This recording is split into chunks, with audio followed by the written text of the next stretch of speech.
اعوذ باللہ من الشیطان الرجیم، بسم اللہ الرحمن الرحیم۔ اچھا دوستو، آپ دیکھ رہے ہیں گڈ نیوز ٹی وی اور میں ہوں یوسف مدنی۔ اچھا، آج میرا جو ٹاپک ہے وہ ہے نکاح کے حوالے سے، ہم جو شادی کرتے ہیں اس حوالے سے کہ ہم جو شادی کرتے ہیں اس کے اوپر کچھ رسومات بھی ہوتی ہیں۔ ظاہر ہے ہم بر صغیر میں رہنے والے ہیں، بر صغیر میں بہت سارے مذہب تھے، تو بہت سارے مذہب کو جو چھوڑ کر لوگ مسلمان ہوئے، پھر وہ رسم و رواج پرانے ان کو بےہودہ بھی کہتے ہیں، وہ چلتے آ رہے ہیں۔ تو میں اس حوالے سے یہ بات کرنا چاہوں گا کہ سب سے پہلے تو یہ بات ہے کہ ہم کچھ اس کو مطلب مذہبی طور پر ایک نیا رنگ دے رہے ہیں، یعنی ہمارے کچھ مذہبی طبقہ کہ جی شادی پہ محفل کر لو اور اس طرح سادگی۔ شادی نکاح جو ہے میرے بھائی، یہ ویسے ہی بہت بڑی سنت ہے۔ میرے نبی سید الانبیاء علیہ السلام نے فرمایا نکاح کرو، نکاح کرنا میری سنت ہے۔ نکاح ویسے ہی بہت بڑی افضل عبادت ہے، بہت بڑی سنت ہے میرے نبی سید الانبیاء علیہ السلام کی۔ اور نکاح کے حوالے سے فرمایا گیا کہ شیطان جو ہے وہ روتا ہے، گڑ گڑا کے روتا ہے کہ یہ جو مرد اور خواتین دو لوگ ہیں، مرد اور خاتون دو لوگ ہیں، یہ 2/3 ایمان کو میرے سے بچا لے گئے، تو ان کا 2/3 ایمان میرے سے محفوظ ہو گیا، یہ بہت ساری برائیوں سے بچ گئے۔ یہ میرے بہت سارے جو میں ورگلاتا ہوں لوگوں کو، یعنی شیطان یہ کہتا ہے کہ میں جن لوگوں کو ورگلاتا ہوں ان میں جو غیر شادی شدہ لوگ ہیں وہ جلدی بھٹکتے ہیں، اس حوالے سے راغب ہو جاتے ہیں برائی کی طرف، ان کے پاس یہ آپشن زیادہ موجود ہوتے ہیں، تو اس حوالے سے شیطان روتا ہے۔ یہ بہت بڑی عبادت ہے نکاح، اور ہم نے اس کو مذہبی رنگ دے کے، یعنی ہم یہ کہنا چاہتے ہیں کہ شاید اس کے اوپر کوئی مذہبی معاملہ، کوئی محفل کر لی جائے، کوئی ایسا معاملہ، ایسا پروگرام بنا لیا جائے تو اس سے شاید اس کے ثواب میں اضافہ ہوگا۔ میرے بھائی، یہ آلریڈی نکاح ایک بہت بڑی، میرے نبی سید الانبیاء علیہ السلام نے فرمایا کہ میری سنت ہے اور بہت خوبصورت سنت ہے۔ اس سے ایک مرد اور عورت ایک دوسرے کے اوپر حلال ہوتے ہیں اور وہ آپس میں شادی کرتے ہیں، اور اس سے وہ اللہ پاک کی جو اگلی شادی کے بعد کی نعمتیں ہیں، جیسے اولاد جیسی نعمت ہے، باقی نعمتیں ہیں، وہ میسر آتی ہیں۔ تو نکاح خود، میرا بتانے کا مقصد یہ ہے کہ خود ایک بہت بڑی میرے نبی کی سنت اور بہت بڑے ثواب کا کام ہے۔ اس کو دیگر چھوٹی چھوٹی رسومات سے جو متنازع کرنا یا ایسی باتیں بنانا، وہ میرے خیال میں مناسب نہیں ہے۔ اس سے اگلی بات، میں ایک حدیث پاک کا ترجمہ بھی تھوڑا سا بتا دیتا ہوں کہ حضرت عائشہ صدیقہ رضی اللہ تعالیٰ عنہا نے فرمایا کہ اس تقریب کو مسجد میں کریں اور دف بجائیں۔ اچھا، اس کو کچھ لوگ ضعیف حدیث کہتے ہیں، ٹھیک ہے، کچھ لوگ نہیں مانتے، ان کی اپنی مرضی ہے، لیکن بہرحال یہ حدیث پاک کے اوپر کچھ لوگ متفق ہیں۔ اچھا، نہیں بھی کچھ لوگ دف بجانا چاہتے ہیں، یا مطلب ڈھول، ہمارے مطلب بر صغیر کا کلچر ہے، کوئی ڈھول بجا لے تو اس کی اپنی مرضی، نہیں بجانا تو آپ ڈھول نہ بجائیں یا کوئی ایسی مطلب رسمیں نہ کریں۔ اچھا، اس کے بعد آ گئی رسم حنا،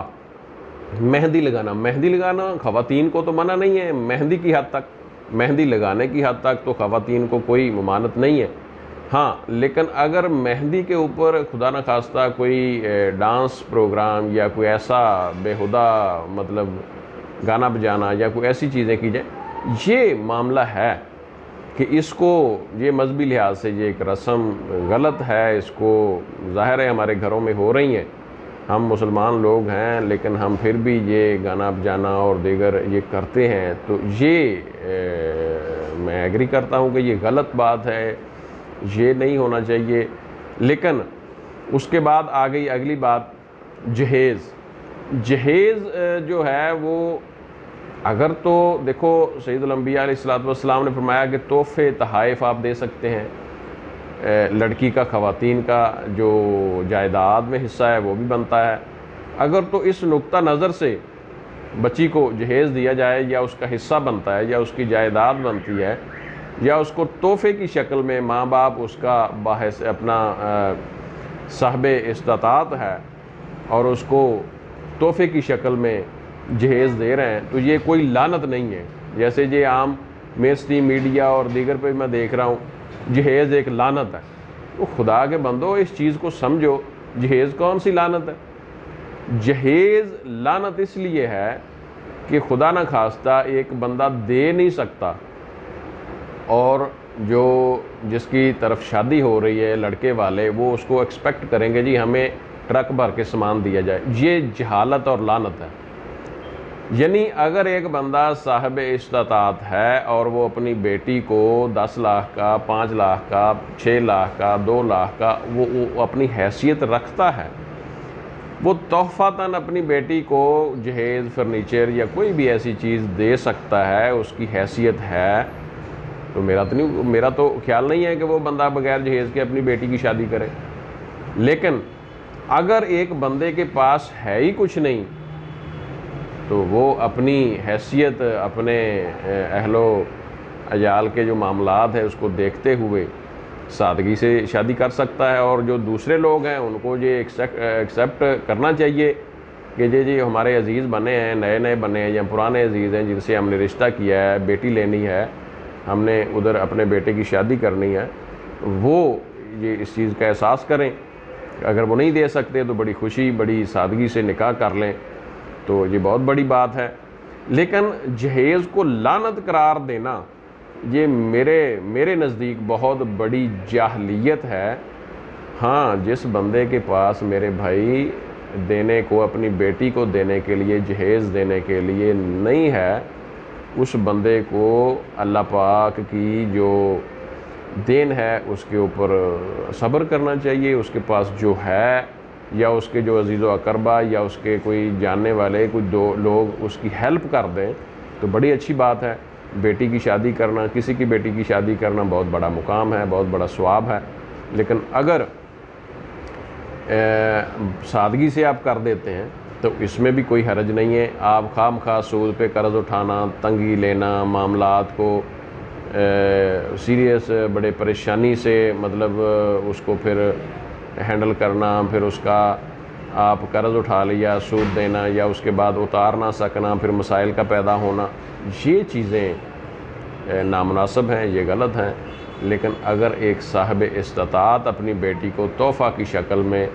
وہ زمین دے دے، وہ اس کی جائیداد کا حصہ بنتا ہے، وہ دے، وہ اس کو کوئی جہیز کا سامان دے، تو یہ جاہلیت ہے، اس کو لعنت کہنا یہ لعنت نہیں ہے۔ جس طرح دیکھو نا، ایک امیر آدمی ہے، وہ اپنی مرضی سے اپنے رشتہ داروں کو کوئی بھی تحفہ دے سکتا ہے، اپنی حیثیت، اپنی استطاعت کے مطابق۔ اب وہ کسی غریب کو، اپنے رشتہ دار کو مکان لے کے دے دے، وہ گاڑی لے کے دے دے، وہ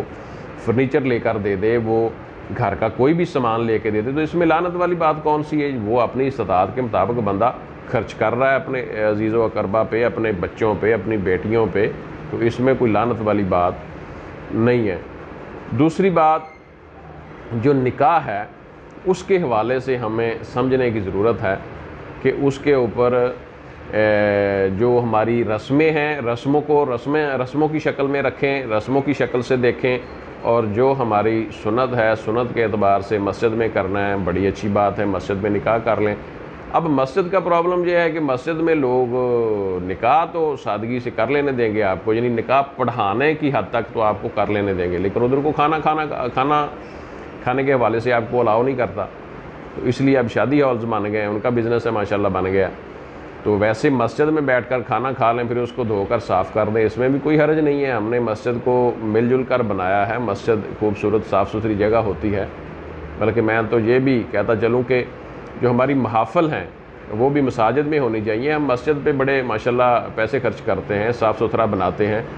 صاف ستھری مسجد ہم بنا کر اس کے بعد ہم گندی سڑک پہ، گندی نالی پہ بیٹھ کر ہم محفل کرا کے پھر کھانا کھا رہے ہوتے ہیں، یہ تو مطلب مناسب بات نہیں ہے۔ لیکن بہرحال یہ میں نے اینڈ پہ تھوڑا سا اشارہ کیا ہے، باقاعدہ اس کے اوپر میں بات کروں گا۔ تو نکاح کے حوالے سے میں نے جو بتانا تھا وہ میں نے آج تھوڑی سی بات کی ہے، باقی ڈیٹیل سے انشاءاللہ نیکسٹ میری ویڈیوز آتی رہیں گی۔ آپ دیکھ رہے ہیں میرا گڈ نیوز یوٹیوب چینل، میں ہوں یوسف مدنی، آپ اس کو سبسکرائب کریں اور اس کو لائک کریں، شیئر کریں، اور مجھے کامنٹ کریں، مجھے بتائیں کہ آپ کیا اس میں کوئی کمی پیشی چاہتے ہیں۔ جی اللہ حافظ، شکریہ۔